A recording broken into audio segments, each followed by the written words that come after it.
warahmatullahi wabarakatuh. Ketemu lagi dengan saya Mr. Anhar di bab kedua kali ini. Nah, di bab kedua kali ini saya akan membahas tentang menemukan pasar yang tepat. Adapun yang saya maksud dengan pasar di sini adalah market yang selanjutnya akan menjadi calon customer atau pelanggan kita. Nah, di bagian pertama saya akan membahas tentang pentingnya riset pasar. Kenapa perlu, Mister? Kenapa penting kita melakukan riset pasar? Karena menurut hemat saya, sebuah bisnis yang kuat itu adalah ketika kita mengawalinya dengan riset terlebih dahulu. Sebuah riset ini bukan berdasarkan asumsi-asumsi semata, tetapi harus bisa dinilai, harus bisa diukur, harus bisa ditakar, dan harus bisa diperhitungkan dengan sebaik-baiknya. Nah, berkaitan tentang riset pasar ini, yang saya maksud di sini adalah bagaimana sebelum kita mendirikan sebuah usaha, sebuah bisnis, apakah dia online maupun offline, kita setidaknya punya data-data terlebih dahulu. Yang mana sih bisnis yang tepat? Bagaimana sih model yang efektif? Bagaimana sih strategi pemasarannya? Bagaimana sih langkah-langkah untuk mengeksekusi di lapangan? Inilah yang saya maksud dengan riset. Karena sebuah bisnis, sekali lagi, ketika dia ditopang dengan riset yang baik, maka insya Allah membuat bisnisnya bisa bertahan lama. Apakah dia dijalankan secara online maupun offline. Adapun ketika kita ingin melakukan yang namanya riset pasar, maka kita bisa melakukan dengan berbagai cara. Contoh misalnya, kita melakukannya dengan cara offline. Nah, ketika kita melakukan dengan cara offline, banyak metode yang bisa kita gunakan. Pertama, bisa kita gunakan metode observasi atau pengamatan. Jadi, kita langsung terjun ke pasar, melihat apa yang terjadi di sana, menilai produk apa yang paling laku, paling laris, kemudian apa yang menjadi produk kompetitornya, bagaimana caranya dipasarkan, dan sebagainya. Observasi ini nanti kita akan mengolah datanya dan akan kita ambil kesimpulan dari observasi tersebut, yang mana kira-kira yang menjadi pasar kita dan yang mana kira-kira yang cocok untuk menjadi produk jualan kita atau jasa yang akan kita tawarkan.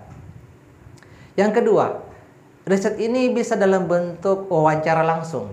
Wawancara misalnya kepada pedagang, wawancara kepada pembeli, wawancara kepada pemilik toko, wawancara kepada pemerintah setempat, wawancara kepada stakeholder, wawancara kepada orang-orang yang dianggap pakar tentang apa sih yang lagi tren saat ini. Apa sih yang lagi banyak pasarnya saat ini? Apa sih produk atau jasa yang lagi dicari-cari oleh masyarakat dewasa ini?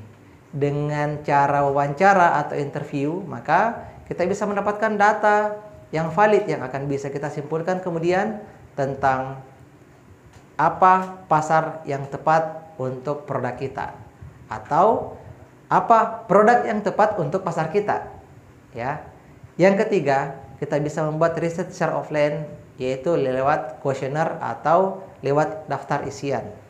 Kuesioner yang saya maksud di sini adalah bagaimana kita membuat sebuah format-format pertanyaan terbuka maupun tertutup yang nanti tinggal diisi oleh orang-orang yang akan kita mintai, yang disebut dengan responden. Kita mintai datanya tentang beberapa pertanyaan-pertanyaan, misalnya tentang apa produk yang laku, bagaimana proses pemasaran yang tepat, kemudian bagaimana strategi-strateginya, bagaimana teknik, metode, dan sebagainya. Dan nanti kita bisa menyimpulkan dari situ kira-kira produk apa dan bagaimana kira-kira target market atau pasar kita. Oke? Dengan melakukan riset secara offline, maka setidaknya kita bisa melihat secara langsung, menilai secara langsung, secara face to face dan objektif tentang apa yang bisa menjadi pasar dari kita, dari produk maupun jasa kita.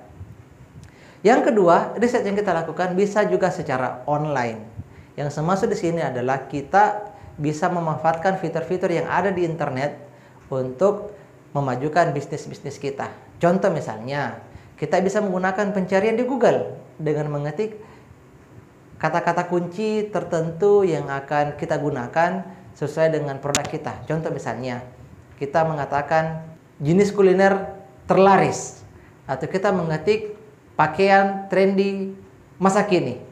Maka dengan demikian, maka muncullah list-list dari website-website, dari berbagai referensi yang bisa kita gunakan untuk dijadikan acuan, dijadikan bahan pertimbangan seperti apa produk atau jasa yang akan kita tawarkan dan seperti apa jenis market kita. Ya, contoh misalnya jenis market itu kita bisa menilai apakah produk kita cocok untuk pria atau wanita. Cocok misalnya untuk masyarakat menengah ke bawah atau masyarakat menengah ke atas dan sebagainya. Maka riset pasar itu sangat-sangat penting kita lakukan.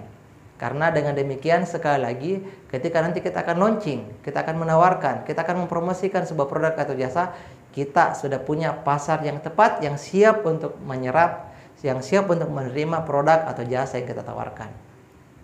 Ada lagi misalnya kita memanfaatkan informasi-informasi ada di YouTube. Karena YouTube sekarang bukan cuma sekedar media untuk nonton film, video pendek dan sebagainya. Tetapi di YouTube juga ibaratnya adalah mesin pencarian dalam bentuk videografis. Atau lebih kerennya adalah YouTube itu mirip-mirip dengan Google tetapi dalam versi videonya. Ketika Google menampilkan semua jenis data, file informasi, tetapi YouTube fokusnya kepada jenis-jenis videonya. Maka kita bisa menggunakan fitur-fitur pencarian atau searching yang ada di YouTube. Contoh misalnya tadi baju kaos yang lagi ngetren saat ini. Atau misalnya kita ingin kuliner masa kini. Kalau kita misalnya ingin jualan minuman paling viral dan sebagainya. Maka informasi-informasi yang ada di YouTube bisa kita jadikan sebagai pertimbangan untuk menentukan apa produk kita dan apa pasar kita. Kemudian ada lagi fitur-fitur yang ada di internet misalnya tentang keyword tools dan sebagainya. Itu juga bisa kita gunakan untuk melakukan riset. Ada juga di Facebook, kita bisa menggunakan fitur-fitur yang ada di Facebook untuk melihat produk apa yang laku dan seperti apa pasarnya yang tepat. Sebagai contoh misalnya, teman-teman ini jualan sepatu tadi ya, contohnya. Maka teman-teman misalnya jualan sepatu, daerahnya adalah daerah Makassar. Maka teman-teman bisa mencari jual sepatu di Makassar. Maka kita akan bisa melihat siapa-siapa orang-orang yang menyukai postingan-postingan tentang itu, kemudian apa saja grup-grup dagang atau grup-grup yang berkaitan dengan itu, kemudian apa saja komunitas yang ada, apa saja halaman-halaman yang terpaut tentang itu, maka itu semua bisa kita jadikan referensi untuk menjadi target market kita selanjutnya. Banyak-banyak jumpai grup, banyak-banyak jumpai fanpage, banyak-banyak kita searching yang berkaitan tentang postingan tentang itu, dan selanjutnya orang-orang yang menge-like, share atau melakukan komentar pada status-status yang berkaitan dengan kata kunci yang kita telah tadi cari, maka kita add mereka, kita sapa mereka, kita komen status-status mereka, dalam artian kita akan mengiring mereka untuk selanjutnya menjadi customer kita. Itu salah satu cara cerdas memanfaatkan sosial media untuk bisa menciptakan market kita. Karena yang namanya market sebenarnya sudah sangat luas sekali. Dulu kita berpikir market itu ya kita harus mengeluarkan budget yang besar untuk bisa mendatangkan yang namanya market lewat iklan. Apakah dia lewat media massa maupun media elektronik. Media massa misalnya koran, majalah, surat kabar. Media elektronik misalnya radio, televisi, dan sebagainya. Tapi dewasa ini kita sudah bisa menggunakan kecanggihan dari teknologi. Apakah itu tadi lewat sosial media seperti Facebook, Instagram, apakah kita bisa menggunakan Google, kita bisa menggunakan channel YouTube, kita bisa menggunakan berbagai teknik, metode dan strategi termasuk TikTok Ads, Google Ads, Facebook Ads, Insta Ads, itu bisa kita gunakan untuk mencari seperti apa calon pasar kita, seperti apa market yang akan kita sasar, dan apa produk atau jasa yang cocok untuk mereka.